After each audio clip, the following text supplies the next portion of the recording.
Do you have any proof or evidence that I am actually having an affair with another person and that this baby is not ours? My husband, Theo, looked as if he had won the fight when I asked him that question. Yeah, of course I do.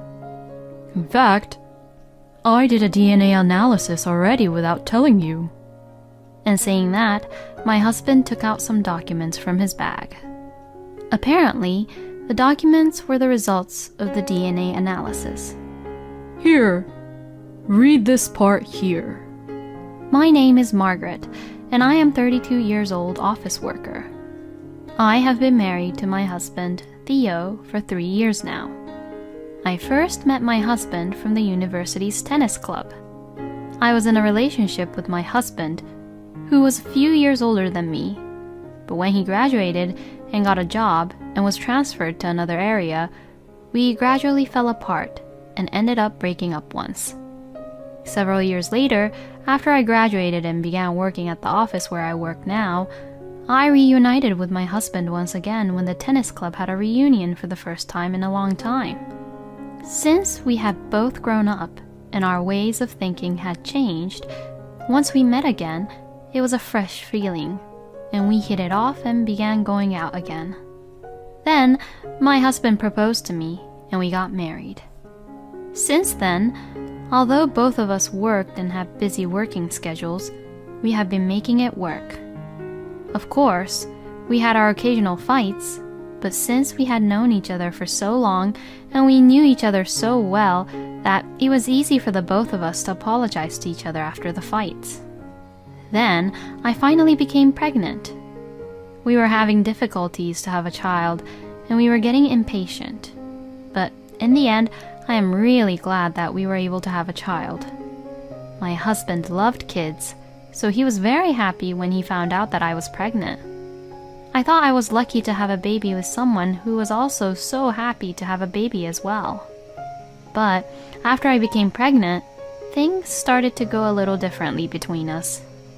My husband was busy with work even while I was pregnant, and he came home quite late frequently. At first, I thought that it wasn't his fault and we had no choice because it was his job. It's not like my husband did want to work overtime either. So, he would definitely be annoyed if I complained about it. But as my stomach grew little by little, I got a little worried about Theo.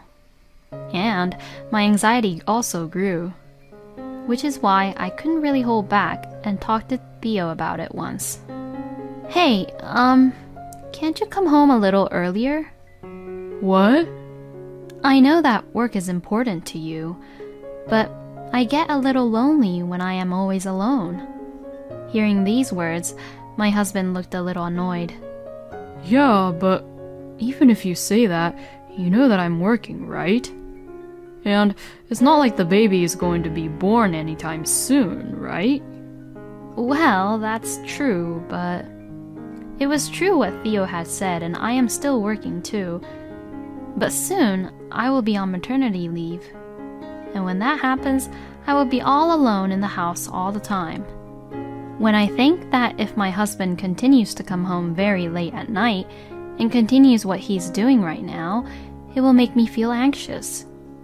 So that's why I at least wanted to discuss about it to him. When I kept being quiet with an anxious look on my face, my husband noticed it, and he made an annoyed face again. All right, I'll ask my mom to come over during the day. Will that be okay for you? The way he said it was a little cold, but I appreciated the fact that my husband would ask my mother-in-law, Laura, to keep me company. My parents live in a different rural area and they are pretty far away from us, so it was tough for me and my parents to visit each other. Instead, Laura lives very close by with only a 10-minute walk from our house. So, Laura would come visit us frequently in order to support me.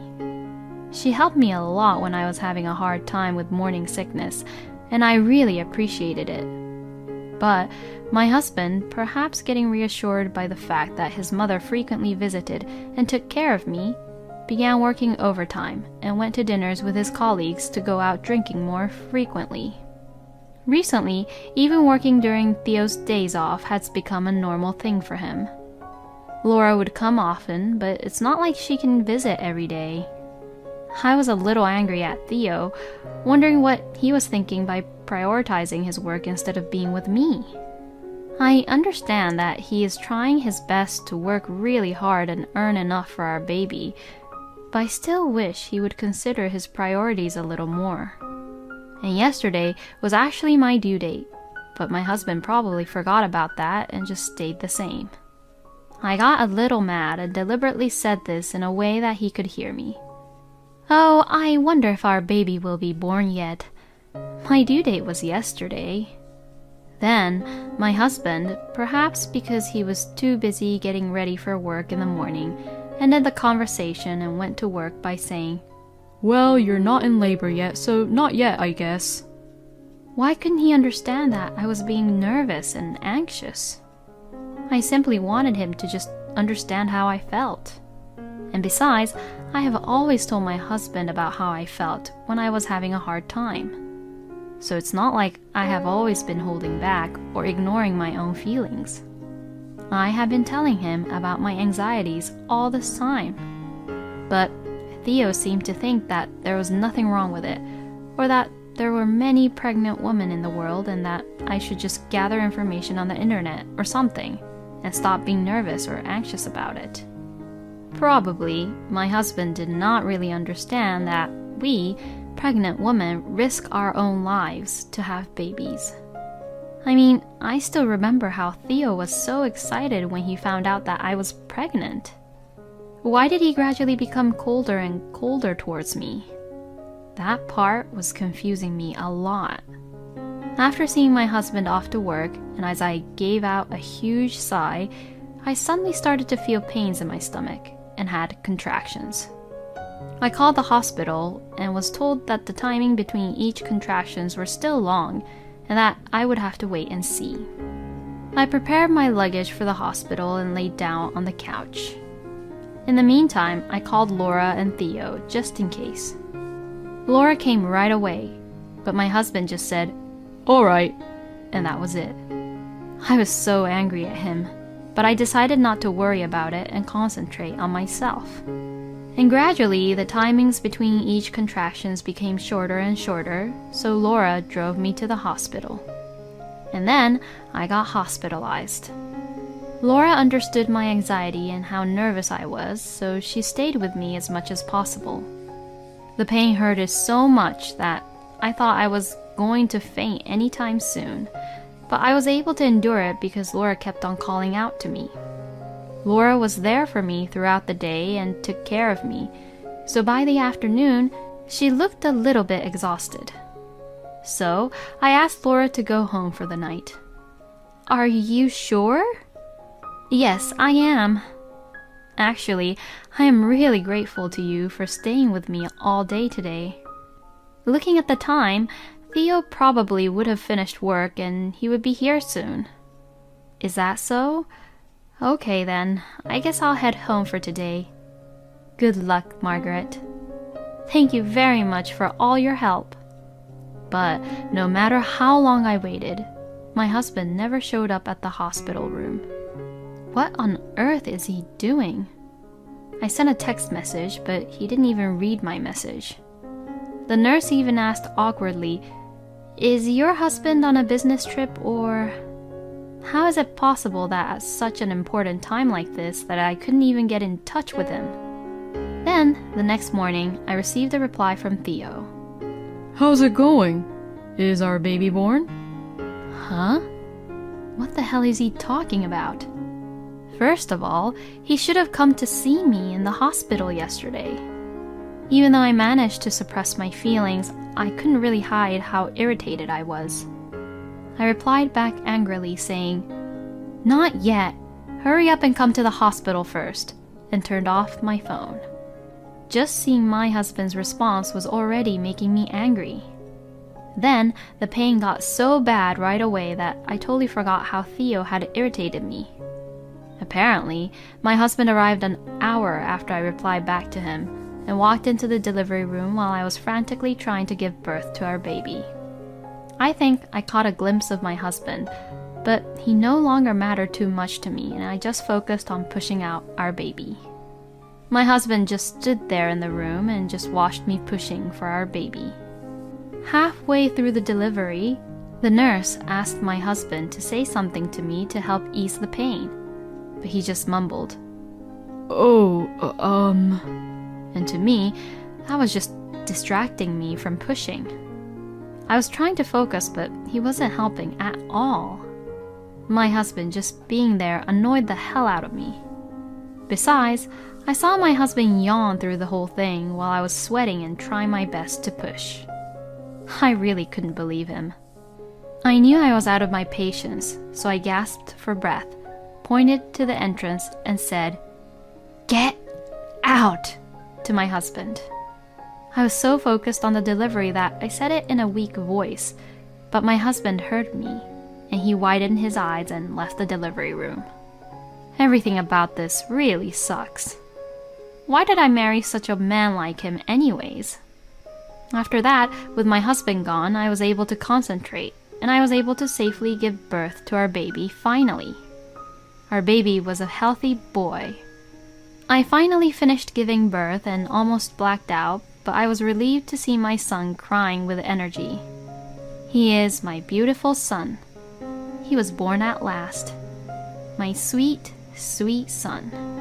The nurse called my husband, who was outside the delivery room, in and handed our son to him. My husband looked scared, but he held him in his arms. I'll just put his earlier attitude aside for the moment and appreciate the fact that my husband had finally become a father. As I watched my husband hold our sweet son in his arms, he says something in which I couldn't believe my ears. Huh, he doesn't look like me at all. Whose son is this? With that, my husband gave our son back to the nurse and left. Both the nurse and I were completely speechless.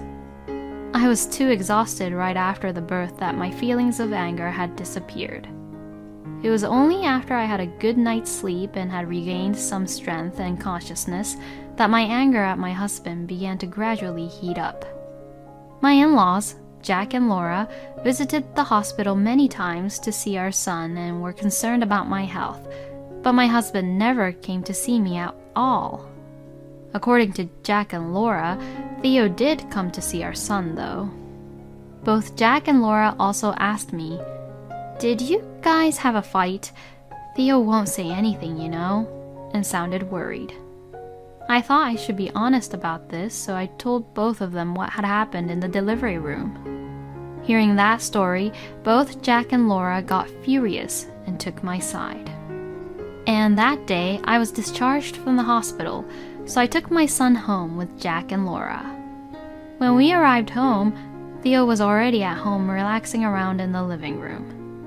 Oh, you're finally home. For some reason, my husband was grinning. "Hey, Theo, I heard what happened in the delivery room from Margaret." What are you doing when Margaret's having a difficult time? Hey, now, wait a minute. Then you probably already heard from Margaret what I pointed about our son not looking like me, right? Yes, we did hear that. But Margaret says that she never cheated on you at all, so what you're saying is impossible. Mom, are you just going to accept what that woman says without questioning her?